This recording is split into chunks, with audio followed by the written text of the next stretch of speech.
Hey, welcome back to Compounding Quietly. A new ETF is coming, and suddenly everyone has an opinion. But the question isn't whether IQQ is better than what you already hold. The question is whether it changes anything for you specifically right now. Let's get into it. When BlackRock filed paperwork for a new Nasdaq-100 ETF in April 2026, the ETF community moved fast. Forums lit up overnight.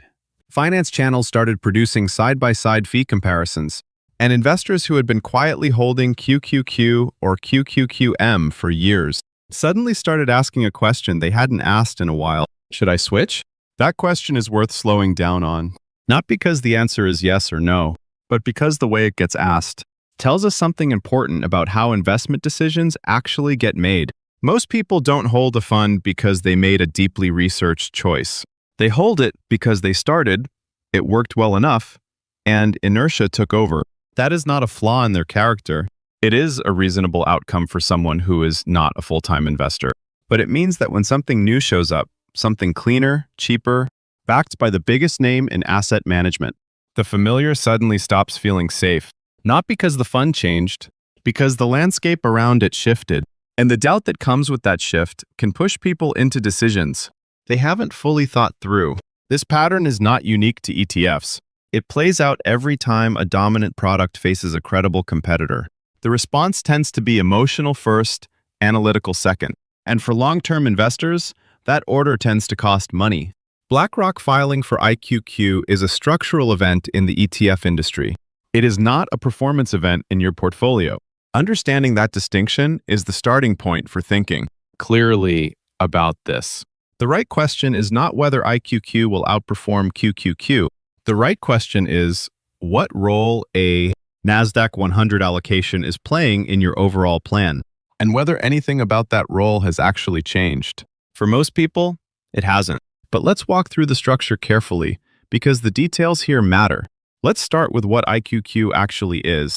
BlackRock filed with the SEC for a fund called the iShares Nasdaq-100 ETF, with the plan ticker IQQ. The underlying index is the same Nasdaq-100 that both QQQ and QQQM already track. Same 100-plus companies. Same heavy concentration in technology and growth. Same benchmark methodology.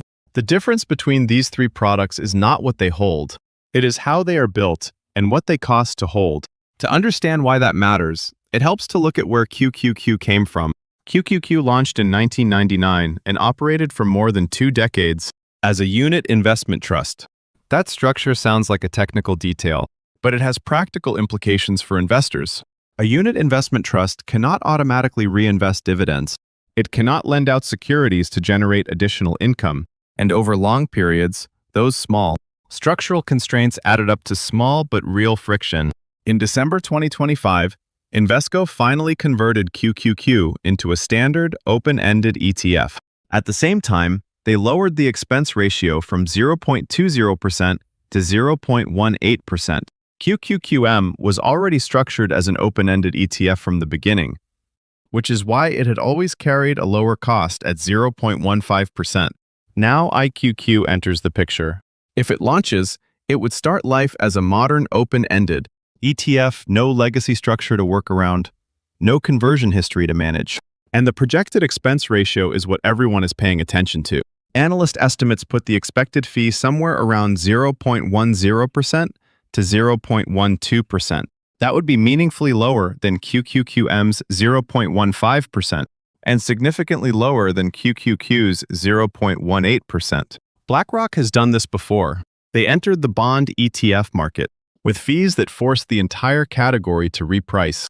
They built a lineup of core equity ETFs at cost levels that made similar products from other providers look expensive by comparison. The expectation is that IQQ will be priced not just to compete, but to apply real pressure on Invesco. And given BlackRock's distribution, reach, and institutional relationships, that pressure is likely to be sustained. So let's come back to the question the title raised. If IQQ launches at 0.10%, does that make QQQM at 0.15% the wrong choice? Here is where many investors will draw the wrong conclusion. Fee differences matter, but they don't exist in isolation. Think about what a 5 basis point fee gap actually means in dollar terms. On a $50,000 portfolio, 0.05% per year is roughly $25 annually. Over 20 years, with compounding, that adds up.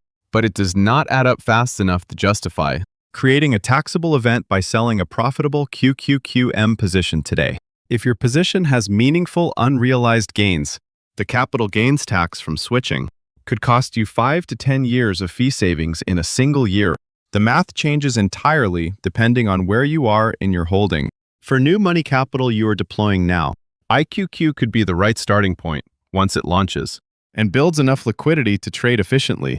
For existing holders who bought QQQM years ago and are sitting on substantial gains, the rational move is usually to stay, let your existing position compound, and direct any new contributions toward IQQ if the fee advantage materializes as expected.